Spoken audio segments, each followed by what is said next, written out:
Good afternoon and welcome to Table Talk with Brenda Perryman.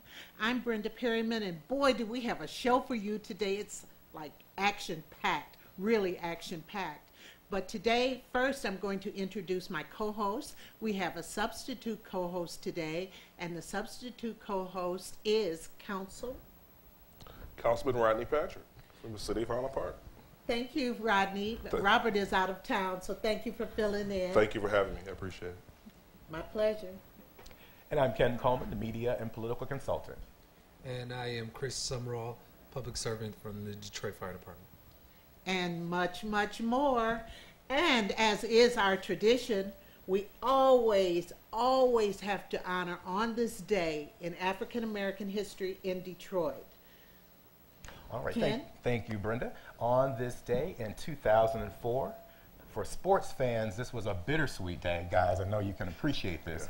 In 2004, Robert Porcher, Detroit Lion defensive end, announced that he was retiring after 13 seasons with the Detroit Lions. And so that was, as I said, a bittersweet day because a lot of us grew up as Robert Porcher fans and wore that number 91 Honolulu blue jersey.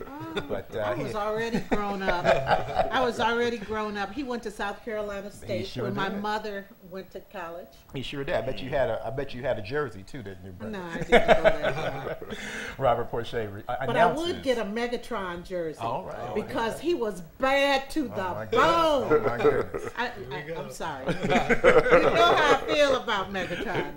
I can tell. 2004, Robert Porcher announces that he's retiring after 13 NFL seasons. Also, on this day, a sad day for Detroiters. In 2011, Dr. Arthur Johnson joined the ancestors. He passed. Of course, Dr. Johnson, longtime executive director with the NAACP. Of course, we certainly remember him from years that he worked at Wayne State University as an administrator. And also, in the 60s, he worked at Detroit Public Schools as a community relations manager. Dr. Johnson passed on this day in 2011. Wow. Such history, such history. Now, everybody, we have a special treat for you. We're going to go for a quick break, and then I'm going to introduce my guest, film director, Rolla Nassif. We'll be back in a moment. Here I am. I'm back. That was quick, wasn't it? Well, ladies and gentlemen, I'd like to introduce a friend of mine, a director, a prolific director, who has won awards around the world, not just the country, Miss Rolla Nassif. Good afternoon, Rolla. Hi, how are you? Oh, Nice to I'm be just here. wonderful. I'm so happy to see you because it seems like forever. I know, it's been since probably the shoot. It was since the shoot, Yeah. really. And why don't you tell the audience what was the name of the film and some of the people who are in it? Sure. My film, it's my first film. It's my feature debut, and it's called Detroit Unleaded. I call it a slice of life romantic dramedy set in a 24-hour gas station in Detroit. And It's Arabic owned. Yes, it's set in this era. It's about this young kid named Sammy who inherits his family's gas station.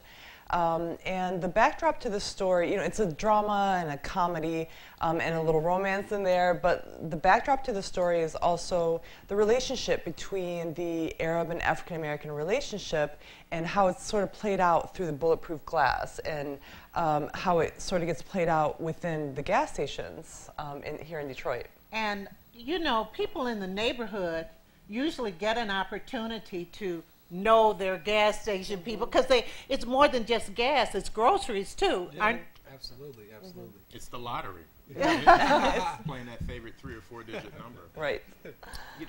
One of the things that I think is really interesting about the whole concept is really sort of love conquers all, right? I mean, let's be candid. At times there have been tensions between the African American community in the Arab or Chaldean merchant community. At times, there've been some great relationships, some great partnerships, but there've been some sad moments, And tumultuous moments, quite frankly. How did that play into the writing of the screenplay? Sure. I was I've always been like well aware of, all of the issues that are, happening within gas stations and within the neighborhoods. And when I began to, when I was inspired to make the film, it came from a lot of different things. It was, so many of my friends like own gas stations or worked in gas stations. I would always hear these stories. And then we had this one friend who owned a gas station, I think on the east side, and we would go up there and visit him. Me and my friend Nicole would just go up there and visit him. And it was one of those gas stations where the entire thing was behind the glass. Oh, yeah. And then he just, it was like kind of like a dangerous spot, and he would like lock the cage, unlock it, and get us in there and all this stuff. So, but then once we got back behind the cage, all of a sudden his relationship with his customers just kind of came to life. And I began to notice, like, wow, he has real friendships with all these people that walk into his gas stations. A lot of times he would watch kids grow up, and he would ask them about, like, okay, what did you get on your test today? And, he had a vested interest in his customers, Yeah. And so, I was hearing, like, all these horrible stories of, like, horrible things that are happening, but then I was noticing there's real friendships that actually happen here. And I was more, interested in exploring the camaraderie and the friendships that form despite the glass and despite the barriers between us. Absolutely. What I found interesting, we hear so many times stories of where love is kindled or found, and how unlikely that is to be at a gas station or at work, or just stopping in, like Ken said, maybe playing a lottery or getting 20 on 10, right? And you end up getting a lifelong friend or even a spouse. And so I thought the dynamic of that was really, really interesting, and everything just really kind of piqued my interest. Being one of those youngsters in the city who we went to the gas station for everything from a pickle to a soda. So yeah, it was quite interesting. Yeah. It was always an inspiration too. And something else I remember. It's a competition. This is something I never was aware of, that gas stations competed with one another. Right. So with like the whole gas wars and all that too, and we incorporated that into the film as well. Yes. And like you said, these people come into the gas station. They vent to the gas station owner. The gas station owner gets to know them, and like you say, know their children, know their children's names and everything. Same thing with some of the party stores. Because my kids used to go to a store like 5 times a day. Yeah, I can remember as a child, my cousins, they actually worked for a gas station, and it was a convenience store. And I was so jealous. They got a job before me. They actually would clean up the area and the lot, and I think he would pay them like $20 a week or something. And I was so jealous. Right. I could not believe they had got a job before me. And so those relationships, it was really their first job, and so memorable. And I'm personal friends with the gas station attendant who's right by my house. When people kind of get mad when I'm in line because we're talking in behind, like, hey, wait, I'm trying to get out of here. So there are relationships that are birthed through there. And you may not hang out with them outside the gas station, but when you come in there, you're coming to see a friend. Right, exactly. Now, Rolla, what I was impressed with was you had a nice-sized crew. Everyone, the discipline there was so good. I mean, not that it was discipline, but everybody, it was a camaraderie to get the job done. Also, and there were so many characters in the movie. So many characters in the film. And would you tell them where you made the film? Where we made the film, yes. Yes, it was an outstanding cast and crew. We shot on this abandoned gas station on East Grand Boulevard. So right off of Woodward there. So it was an abandoned gas station, was shut down. We found the owner and got permission from him, and we basically fixed it up to look like a working gas station. So we had to, and it was good. I mean, the only way we could really shoot at a gas station if it was abandoned. We can't really. And but so what was hilarious were the people who, while we were shooting, who tried to drive up into the parking lot, and they see we were shooting a movie, and there was no gas. They'd be mad, especially you could tell when some were almost out of gas. Right. And they get up there, the pumps didn't work. Man. It's true. That was hilarious. And then once they found out that it was a movie, then they were like, "Well, do you need extras then?" Well, It was fun. and it's happening more. The great news is happening more and more in Detroit proper, where filmmakers both from home and from far away come and make films. But we're always interested to see where the film is being shot, who's in the film. Do we know anybody that's in the film? Right. Why don't popular, you tell her, some popular folks? tell her some of the people? Yeah, it's the cast is outstanding. Our leads are E.J. Ossie and He's great. Yeah, he's wonderful. And Mike is hilarious. Mike is hilarious. Mike Batea. Yep, Mike Batea, Mike who Batea. actually grew up in Southwest but is based in LA. He's a comedian. He's been on Breaking Bad, and I think Real Housewives or something like Right, that. Yeah. and he was on some other show because I watched him 2 weeks ago. Uh-huh. He played like a referee at a karate school, a karate Right. place. Yep. I can't. He think does a of- lot of television and film. And Nada Shuhaib also is a newcomer. She's a first-time actor as well. And then, like, for the customers, we have just like a wide, array of this beautiful cast of like so many talented people in Detroit, like Including? like Jessica Care Moore, and yeah, the Thornetta brilliant Davis, spoken and of word course Brenda actress. Perryman. Brenda Perryman. Oh my God! Where do we go see this film? Monica Blair is in it. Monica Monica Blair. Blair, the author. Wonderful people. I Wow. mean, such a array of people are in it, and Cool.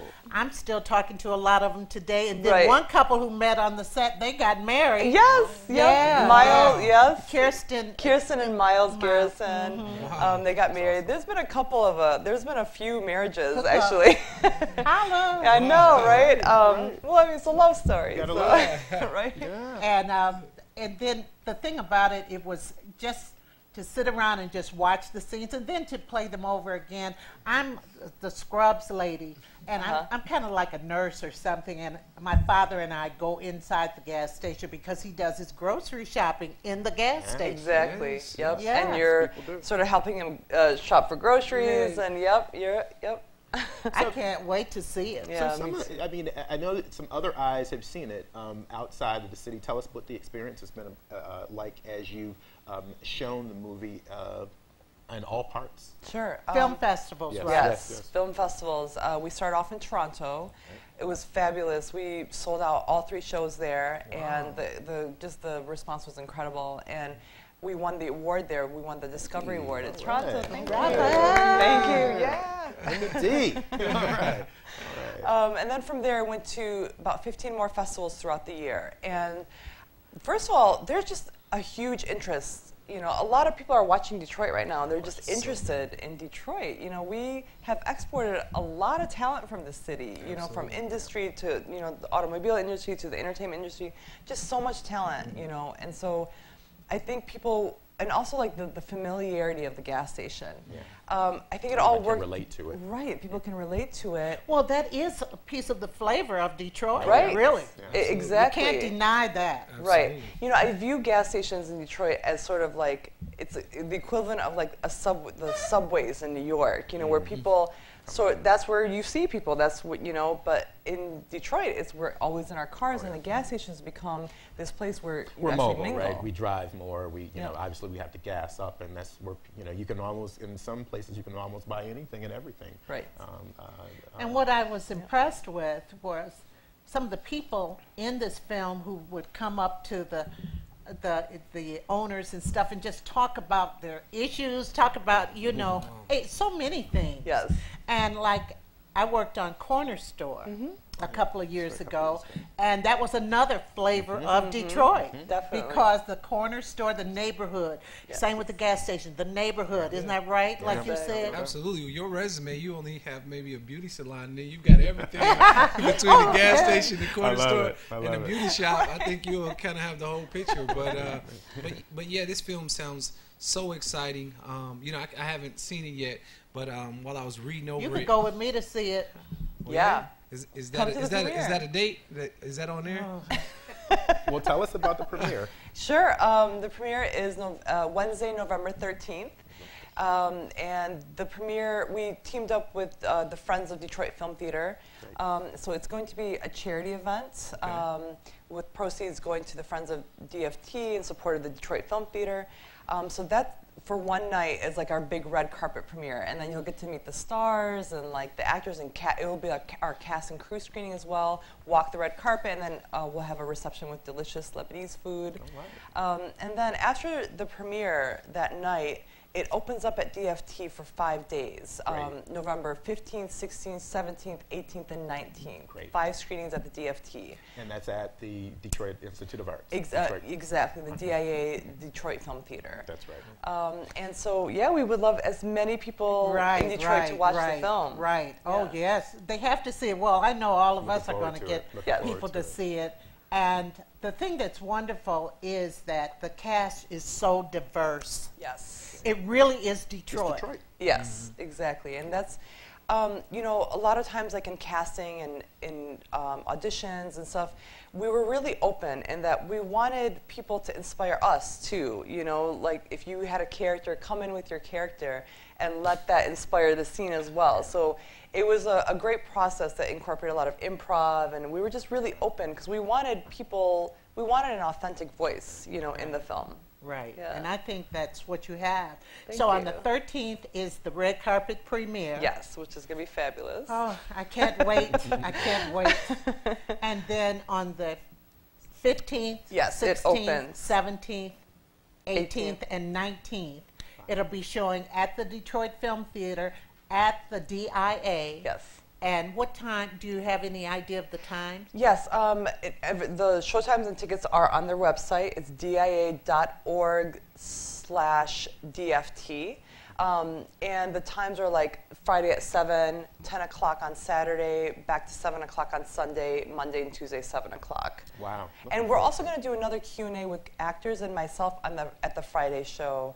And we're planning, we have a little thing in the works, not right now, for an after party on Friday. So we'll be announcing all You know these we love a events. party. Yeah, exactly. Well, that is Detroit, too. We should Exactly. have a new movie's called Party. Right. You know, Party. Well, Detroit Rolla, after I party. know we have been waiting so long to see this film, and we are so excited. And you went to Dubai with it. Yes, we went to Dubai, the Cleveland International Film Festival, Nashville, Ashland. Man, so there was like 15. Panama, we were in Panama. Really? Indianapolis, The we world won the has award at seen Indianapolis. Dubai was really interesting because they were very diverse, and there was Arab Americans there from Dearborn who are now in Oh, Dubai. really? Yeah, and they were like, you just captured my life, you know? I know that corner. Right, I know that exactly, corner. exactly. And that's going to be the great thing, too, about the Detroit screening is to have people really watch themselves and to be familiar with the places that Yeah, are. that are DIA actually- not being too far at all Right. from the site of the film. Historic Exactly. area, too. Right, Yeah. right, Yeah. right. Excited, November 13th and the excited. 5 days after for Exactly. public Right. viewing. Yep. Well, Rolla, I'd like to thank you for coming on. Oh, if you want to watch the trailer, go to the website. Yes, it's So- DetroitUnleaded.com, and from there you can hook up with us on our social media networks on Twitter and Facebook. You'll find all the information there, along with the screening times. You remember we used to have to go to a gas station and say 5 unlead, no lead, Right, and everything. right. We don't have to say that anymore. But you know, sometimes I think about that. I said, because one day I said, I'm getting no lead. I said, no lead. I guess all of it's no lead. Always go like that. Do they have lead anymore? You don't want it. I You don't know. want it. Well, thank you so much. Thank you, and Brenda. we will be sure, if I could get a copy of that trailer, I'd like Yeah. to run it next week. Oh, sure. On my Yeah. show. Yep, Yeah. we'll get that too. for Yeah, sure. please, so I can get everybody out. So we'll be back in just a moment with Table Talk with Brenda Perryman and a lot more. Well, we're back with Table Talk with Brenda Perryman, and we have our guest co-host, as I stated before, Mr. Councilperson, Councilman Rodney Patrick. We're in his Hello. house today. Oh, Yeah, we're Right, in right. HP, and we're going to start with Coats for Kids, Chris. Yeah, thank you. And, today we're having a Coach for Kids fundraiser. And it's an organization, Engine 40 Foundation, which is a foundation that was founded by Detroit firefighters. And this year there's an initiative to supply approximately 200 kids with coats and hats. And so today we'll be out from 11 a.m. to 6 p.m. At Leo's, Coney Island, in Dearborn, that's on the corner of Greenfield and Ford Road. They've so graciously extended an offer that whoever comes in between that time, a portion of their bill will go toward the funding for the Coast for Kids. So if you're hungry and if you're in the area and available, please go down to Leo's. I was there earlier, and I'll be back after the show, and so hopefully I'll see you there. And again, thank you, Ms. Perryman, for shedding light on that.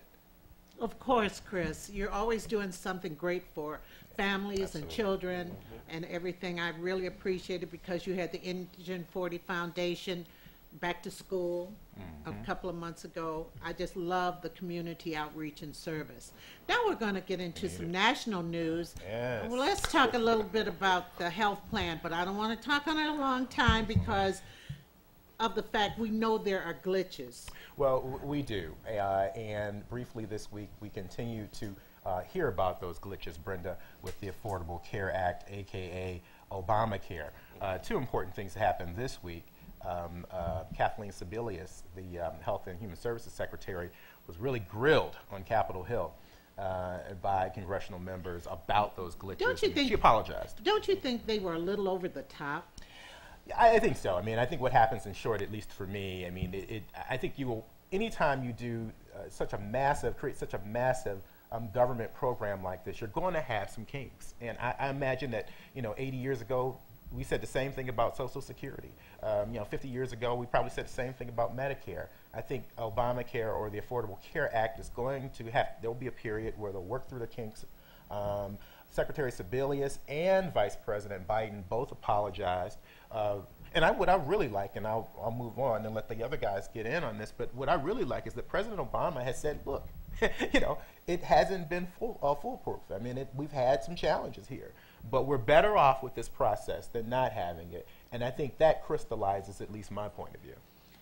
And to add to that, I think you touched on it right on the head, the scale or the magnitude of implementing this type of program from a software technical standpoint. We can only imagine the amount of work that's going into it. And once, presumably at the end of the month when it's up and running, there's still going to be some type of troubleshooting that's going to go on after that. And so I think that while it has been a sore spot for folks who have wanted to log in and get that process rolling, it's really something that is growing in an organic sense. It's really growing naturally, and so there's going to take some time for it to fully take shape. And we'll just be patient, and hopefully that by the end of the month, the majority of the issues will be ironed out. What do you think, Councilman? What are you hearing from constituents? Well, we also know there were glitches in the rollout of the prescription drug program for seniors a few years ago under President Bush. And Great so point. that was a smaller scale, still glitches. And so for a large, massive project like this, there are going to be some glitches. As long as the administration is flexible and willing to work things out and continue to communicate with the American people, President Obama needs to be out there in the communities as much as possible, letting them know it's going to be okay, it's going to be fine, we're going to work through it. And I think from the other party, it's been loud because they took such a hit with the government shutdown that this is going to be, I mean, they're loud, they're being as loud as they can. In fact, rude. I just so happen to have had it with them. But I know it's going to work out. And I think sometimes they're so afraid that it is going to be so successful. And it's something that they fought long and hard about. And we're not going to get into that long discussion today about Senator Ted Cruz, who has made it his business. I mean, there's 3 people I don't want to hear about. 4 people. Ted Cruz, his daddy, and Miley Cyrus, and Kim Ye, Kim Kardashian, and I've just overkill. Maybe see her, but not hear her. Oh, man. Really? Really? Good point. The forces to look. Right, good point. Absolutely, of course. Courtesy laugh. Okay, everybody, we're going to go into new Senator Cory Booker. Yeah. He's elected. He's only the 9th African American senator, the other senators that's there. He wasn't elected. He was appointed, and he is a Tea Party person. Yes. Yeah. He's from South Carolina, and everything. But congratulations to Cory Booker. He was the mayor of Newark, and now he is going to be, he is a senator. He was sworn in yesterday. Yeah. Yeah, this guy, you know, looking at his resume and just the range of things that he's been able to accomplish, from shoveling seniors out of their homes to my personal favorite, running into a burning building. Yeah. And You know a little bit yeah, I know a little something about that. You know, he got some cool points with the fellas at the firehouse for that. So you know, but not to take anything away from you know, the hard work that he's done in building his career. You know, coming from, you know, a very strong family. I had the opportunity to read up on his parents a little bit, and attending Yale and Harvard. And, you know, he's really a sterling example of what education and staying true to your community. Because this guy, he's the most accessible through social media. He's just, wow. he's like He gets tweets every 5 yeah, minutes. yeah. So, you know, he seems like a pretty cool guy, and, you know, just wish him nothing but the best. Wow. A great American story. I mean, I'm a Democrat, so we keep that in the Dem column, keep that seat in New Jersey in the Democratic column. And as an African American man, I can't help but be proud of him. Well, I just like to say this about him. You know how they say people are geeked? They're excited. Yeah. He's always geeked. He's amped. He's always Turned up. Yeah, and I'm going to do this, I'm going to do that, and everything. So I wish him the best. I hope he gets on a good committee, and I hope he has clout. And next, this has been in the news a lot about Barney's. Did any of you read about that? Barney's, the department store Barney's. Shopping Yes. while black. Yeah. Yeah. Yeah. Yeah. What do you feel about that? Did you read the story? Yeah, I've been able to follow this story this week, and it's tragic, but it's one of these examples that hits you right in the face. That we, you know, in America, race matters all the time. We make efforts to try to get past it as a community. We tell our sons and our daughters that you have to be twice as good, that you have to, even when you are, there are going to be days that things happen to you that show you that really slap you in the face and say that you are an African American. And apparently this was one of them, a gentleman with money to spend, proof that he had done so, and disrespected. Sad day, to be sure. Well, you see, Oprah Winfrey, when she went into that store to Yeah. get that looking at that $38,000 handbag, Yeah. they didn't think that she was, she could afford it. She could buy and sell them. She could buy the whole brand, most Right, likely. right. But this is something that strikes home with the majority of us, if not all of us. And you know, whether it's And it's not just black people. No. You No, know, it's profiling not just is- black people. You profile so many ethnic groups. actually with the young man who went in to buy the belt. There's a couple of different demographics as far as young people. Yeah. They're Yeah. African American, African American males, and so me personally, I can recall a story where I went into a department store one time. I won't say the name, but I was just in there and I was looking at stereos and decided not to buy it. Well, on my way walking out, security ran up on me, detained me, and they really didn't give me any answers. But because I was so young at the time, I didn't really know the questions to ask. But just looking back on it, I can imagine, you know, how he felt being detained and really not having any reason to be detained, and how really his parents as well as him really should be angry at the police department as well as possibly, you know, that department store as well. Yeah. You know, what's really amazing is that in 2013, with the black buying power that we have, that when we go into these facilities and some of these stores, that we still are treated like we were as if this was the 1960s or 50s. It's amazing to me. We are heavy consumers. We most certainly spend quite a bit, and all money is green. And so Barney's and anybody else it seems as if, to me at least, they would welcome our dollars in their stores.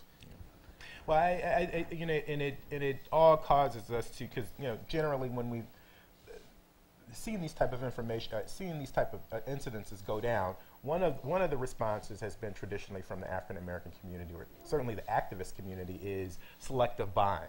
does anybody believe that we should practice more of that in the face of, this Bernie situation? I mean, spending dollars, at a shop in your community that's owned by people that look like you as opposed to Bernie's. Well, I think even more pressing than those who look like you are those that treat you properly. Right. Because you can be treated improperly by people who look just like Just you, like you. just like you. Right. And No so question. I think that the relevance in this situation is that eyebrows should be raised.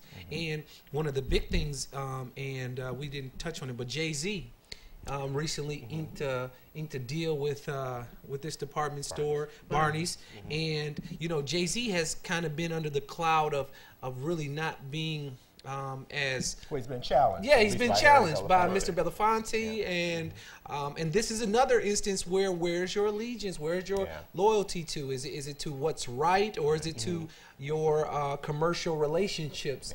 And I found it pretty irritating that he stayed pretty much mute on this point. He didn't specifically comment on it. He just said he kind of said, let me investigate it. Let me investigate it. But I doubt if he pulled things. So he signed a contract, and he isn't socially.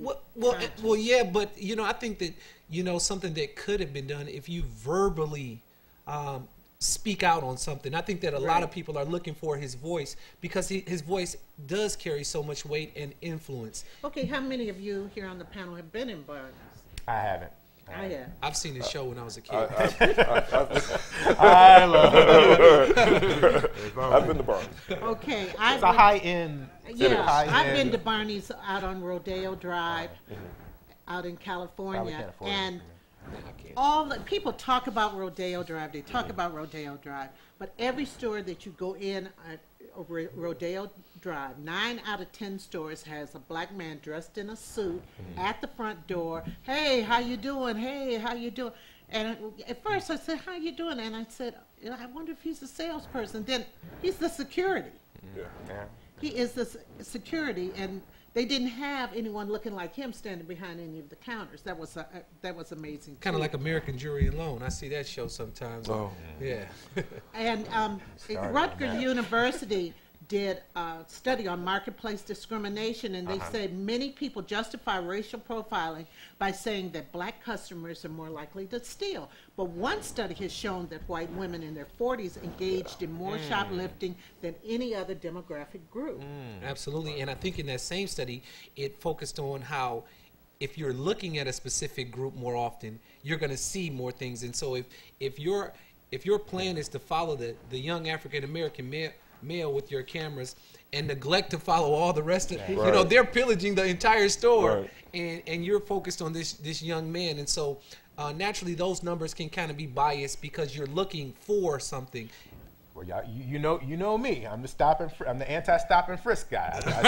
I see some similarities. I got, Yeah. but no, it's a great point. And lifting up that study, because I think most of us would not know the study about the 40-year-old white women. I think that's something that goes into our consciousness oftentimes. It's great to lift Guys, it up. we're going to have to change the subject momentarily because Robert, who is our regular co-host, he's a Wayne State law student, and he went to school with the young lady, Tiani, who was found murdered the other day. And we're going to talk about this subject later, but let's kind of run to that now. As you all in the audience probably know, Tiani Brown was a law student, 33-year-old mother of 3, was found murdered in a field near the Packard plant, old Packard plant. And I asked Robert, he's out of town, but I asked him to call in and reflect on her for a moment. Robert? Yes. Hi, how are you? How's it going, gang? Hey, how's it going, Rob? It kind of feels weird being at the end like this, but sorry I couldn't join you guys. Well, it's a terrible circumstance to be sure. I know that as Brenda pointed out, you'd gone to law school, had been going to law school with And Tiana. she was in your class, Class? right? Yes, we all came in together, the 2010 class. We were both set to graduate together in 2014. Tiene Brown is her name, actually. And, you know, she's a biology undergrad, master's in biomedical engineering, MBA, and set to actually graduate from law school in 2014. Absolutely amazing woman. Absolutely, absolutely. And did you know of any issues going on with her? I mean, No, I don't know any issues in particular, and some issues that she may have had. I'm not at liberty to discuss oh, right right, now. right. Well, I'm just Because it's an ongoing investigation. But the deal was she left school. What happened? Yeah. What the funny thing is, you know, we studied together the day before. Oh, my Where God. she's not only in my class, but she was set to become a patent attorney also. Wow. We're the only two African Americans in the school that major in that particular concentration anyway of the law. So this really, really, really struck me. Robert, we know, obviously we know this tragedy has just occurred. What's been the response from the Wayne State community, her classmates? What have you? You know, the Wayne State community really embraced it. They really embraced the situation. So did DPD. They're really showing that they're on the case. We had to, the family and a couple of our classmates had to do the groundwork as far as investigating. We know that she wasn't the type of person just to up and disappear from the world.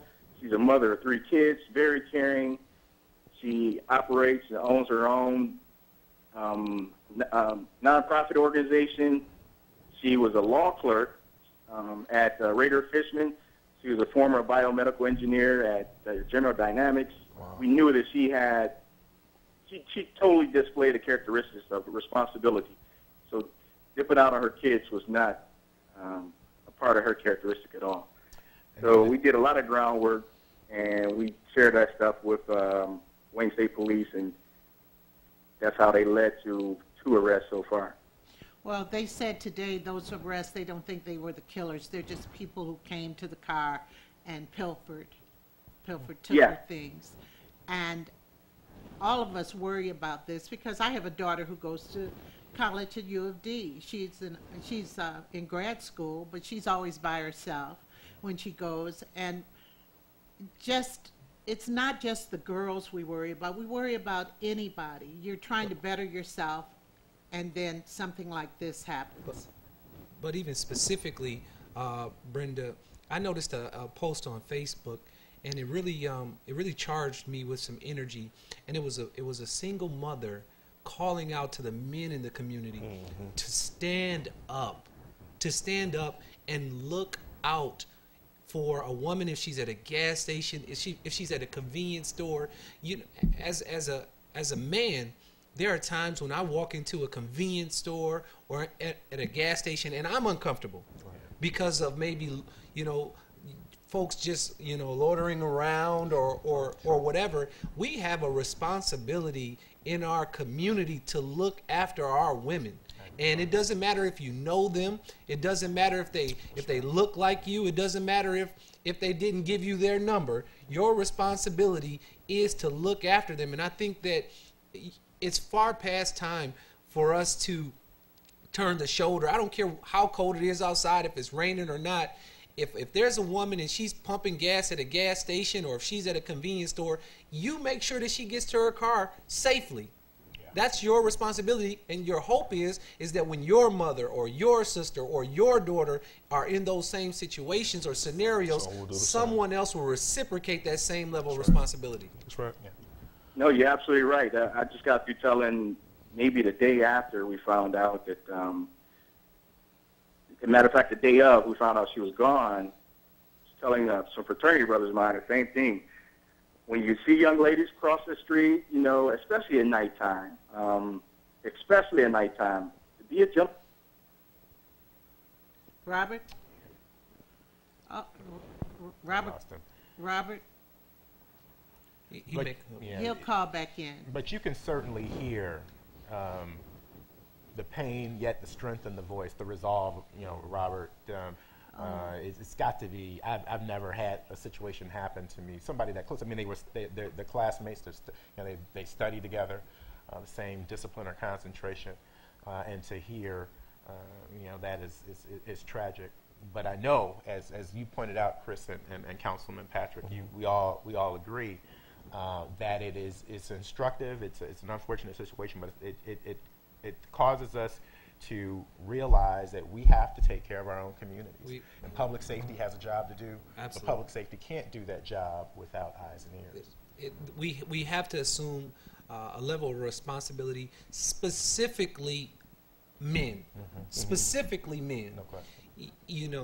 There's a level of preying that's going on by black men on black women, and the best defense against that will be, black men. That's right. I think Robert's back on the line. Robert?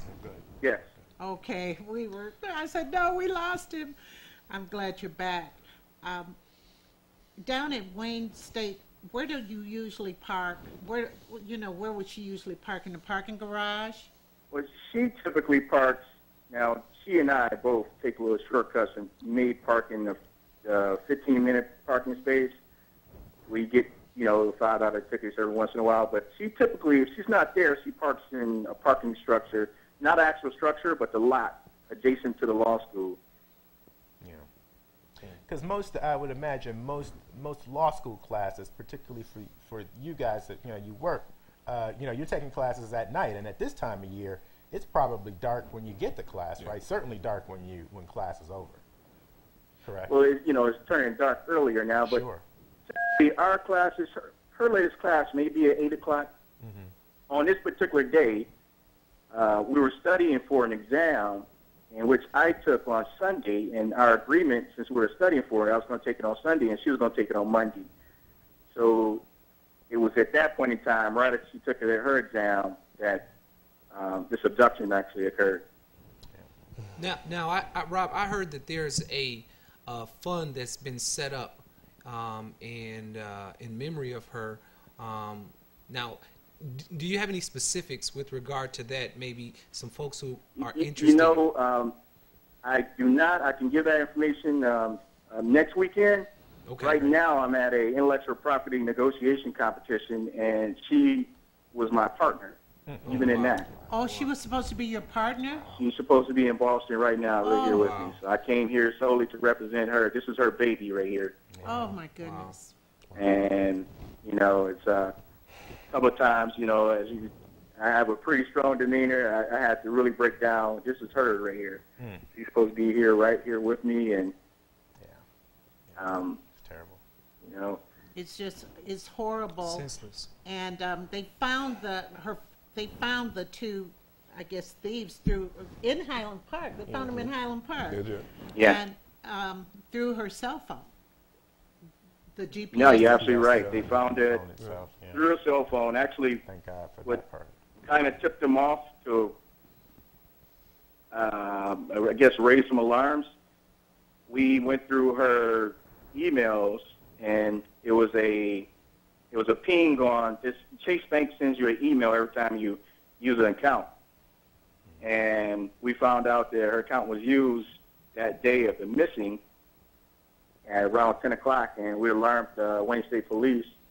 The Chase Bank only gave the numbers, so we had to do some investigatory work and figure out which Marathon gas station this actually occurred at, and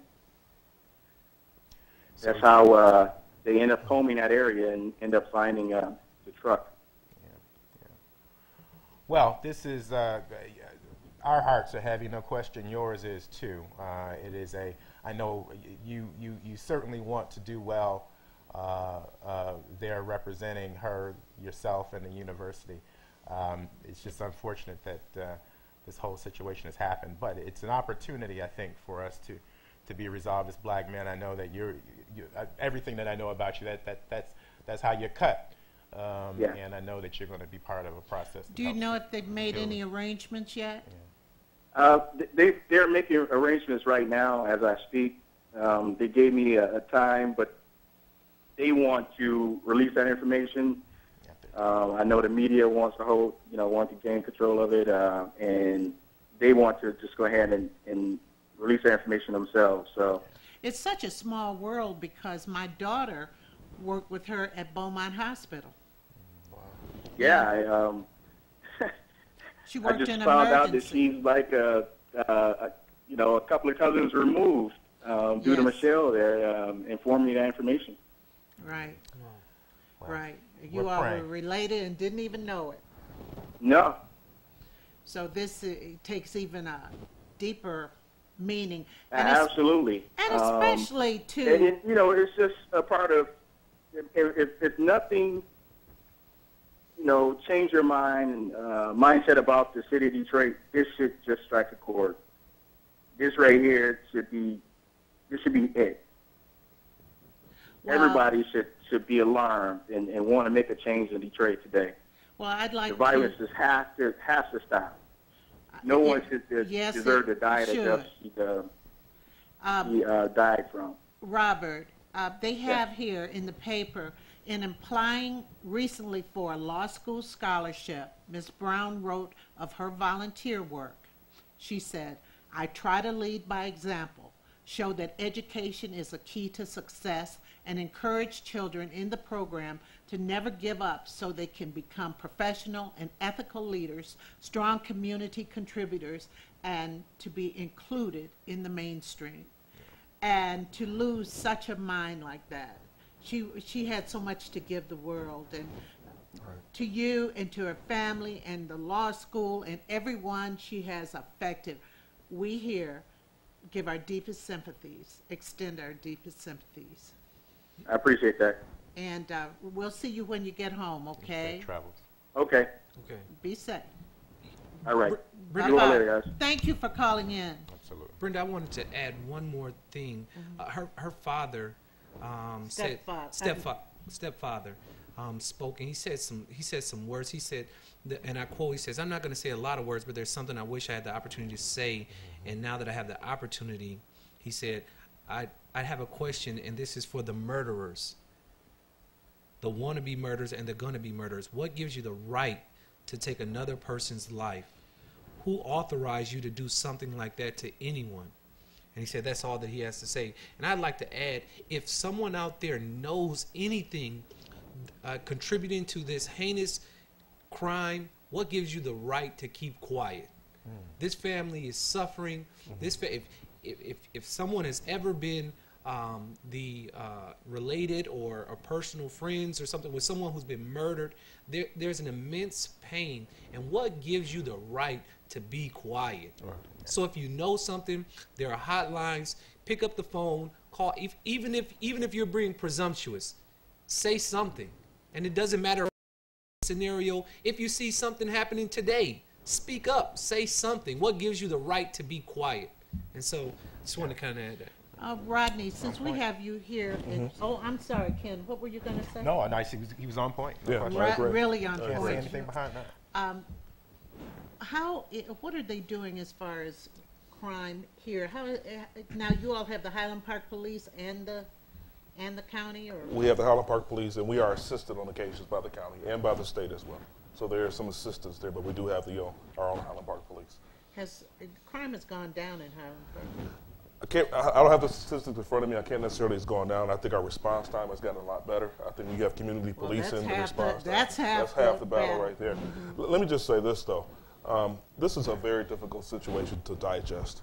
I mean, that family is devastated. Obviously, the children are devastated. The friends are devastated. But when I look at everything that she had to offer, when I look at her resume, a Bachelor of Bioscience, a Master of Degree in Biomedical Engineering, a graduate degree or getting a graduate degree from Wayne State Law School. This is so difficult to digest because there's a void that's missing now. And that void is the contributions that she was going to provide the same community that decided to take her life. And that's devastating. That's devastating. The irony of it, that's very devastating. We don't know how far this has set us back. I know a lot of people. I don't know anyone that has this kind of resume that's ready to give back. And our community is going to suffer for that. and those 3 children. That's right. Exactly. Well, Wayne State University has offered all 3 children a full ride scholarship. That was a great thing. Yeah, I mean, the president of Wayne State, as you told me, can jump right on it, right? No question, no question. And President Wilson was really just sworn in a couple months ago, and that's a great gesture.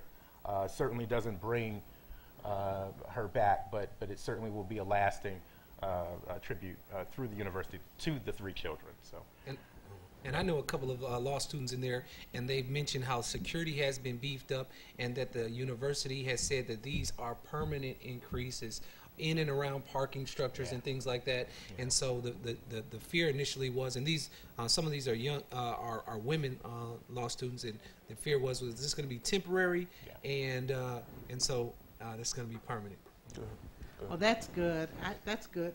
I mean, the things I used to, I'd be in the city all night. You know, I'd be here, there. I didn't mind jumping in my car and going somewhere.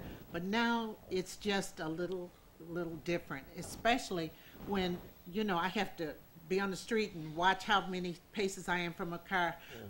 Minister Malik Shabazz is on the line. Good afternoon, Malik. Oh, Malik? Hello? Call right back Malik. We have about 3 more minutes. And I mean, this hour just went by like, I tell people this is the fastest hour in television. But Chris, as you, hello? Yes, can you hear me? I can barely hear you. Oh, well, we're here. We're here. Can you hear me? Okay, well, I want to say good afternoon to you, to your esteemed panel, and to the family that is viewing our great station. I, too, want to share my empathy about this terrible loss to this family, to this community, to our great learning institution, Wayne State University. But I also want to say that in addition to this loss, we are suffering as a community. We're suffering losses each and every day. Yes, we are. The abnormal has become almost normal, and it's almost like too many of us are desensitized to the murder and the muck and the mire and the misery that seems to be permeating throughout our community, and that we are the only ones who can get up, stand up, rise up, get involved, and put it to a stop. And it really does depend on us brothers. The brothers in our community have to step up. Now, the brothers that's in the studio are doing that. But how many thousands are watching that are not? So I just want to encourage the men in the community.